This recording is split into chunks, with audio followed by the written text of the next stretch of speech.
ഇപ്പോൾ S N സ്വാമി അനുസ്മരിക്കാൻ ചേരുകയാണ് Aroma മണിയെ. Shri S N സ്വാമി, കാരണം 60-ലധികം ചിത്രങ്ങൾ നിർമ്മിച്ചു മലയാളത്തിന് വേണ്ടി. എക്കാലവും ഓർമ്മിപ്പിക്കപ്പെടുന്ന, മലയാളികളെ സംബന്ധിച്ചോളം മനസ്സിൽ സൂക്ഷിക്കാൻ കഴിയുന്ന ജീവിതഗന്ധിയായ ചിത്രങ്ങൾ ആ പട്ടികയിൽ വരുന്നു. ചുരുക്കം ചില ചിത്രങ്ങളുടെ സംവിധാനത്തിനും ചുക്കാൻ പിടിച്ചു. അങ്ങനെ ആരോമ മണി എന്ന ആ ഒരു പ്രതിഭയെക്കുറിച്ച് താങ്കളുടെ മനസ്സിലുള്ള, താങ്കൾക്ക് ഓർമ്മിക്കാൻ കഴിയുന്ന കാര്യങ്ങൾ എന്താണ്? ഞാൻ മണിയെ പരിചയപ്പെടുന്നത് കെ മധു വഴിയാണ്. അദ്ദേഹം ഒരു മോഹൻലാലിന്റെ ഡേറ്റ് ഉണ്ട്, ആ ഡേറ്റിന് സ്ക്രിപ്റ്റ് വേണം എന്ന് പറഞ്ഞ് ഡെന്നിസ് ജോസഫ് വഴി എന്നെ അപ്രോച്ച് ചെയ്യുമ്പോഴാണ് ഞാൻ ആദ്യമായിട്ട് മധുവിനെ അടുത്തറിയുന്നതും മണിയെ അടുത്തറിയുന്നതും.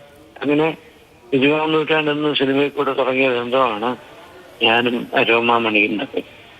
അരോമണിയുടെ 20-ാം നൂറ്റാണ്ട് പൂജ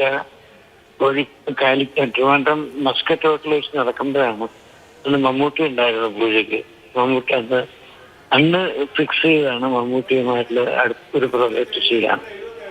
അതാണ് പിന്നീട് CBI ഡയറക്ടറായിട്ട് പുറത്തേക്ക് വന്നത്.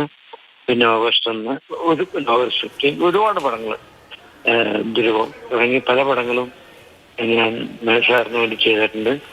അതിൽ വളരെ പ്രസിദ്ധമായ പടങ്ങളും ഉണ്ട്, അത്ര പ്രസിദ്ധമാവാത്ത പടങ്ങളുണ്ട്. ഇതിനേക്കാളൊക്കെ ഉപരി എനിക്ക് മണിസാറിനോടുള്ള പ്രത്യേക ഒരു ബഹുമാനവും ഇഷ്ടം എന്താണെന്ന് വെച്ചാൽ, അദ്ദേഹം നമ്മളുടെ ഒരു കഥയുടെ ഒരു അംശം ഒരു 1-2 മിനിറ്റ് കൊണ്ട് കേട്ട് കഴിഞ്ഞാൽ പിന്നെ അദ്ദേഹം പ്രസ്കോപ്പിൽ കാണാനും വരുന്നത്. അതിനിടയ്ക്ക് ഒരു കാര്യത്തിലും അദ്ദേഹം ഇടപെടില്ല, ഒരു കാര്യം ചോദിക്കില്ല, ഒരു കാര്യത്തെക്കുറിച്ചും അദ്ദേഹം നമ്മളെ ബുദ്ധിമുട്ടിക്കില്ല. നമ്മൾ ആ കൃത്യം എന്ത് ഡിമാൻഡ് ചെയ്യണോ അതിന് വേണ്ട എല്ലാ സഹായങ്ങളും അദ്ദേഹം രണ്ടാമതൊരിക്കലും എന്തിനാണെന്ന് ചോദിക്കാതെ തരുന്നത് പ്രൊഡ്യൂസറായിരിക്കും.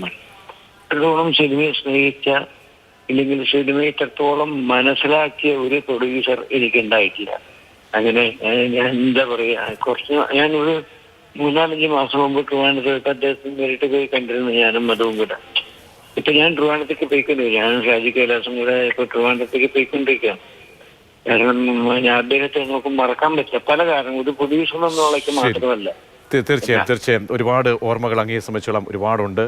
എന്തായാലും വളരെ നന്ദി ആരോമ മണിയുടെ ഈ വിടവാങ്ങൽ സമയത്ത് ആ ഓർമ്മകൾ പങ്കുവച്ചതിന്.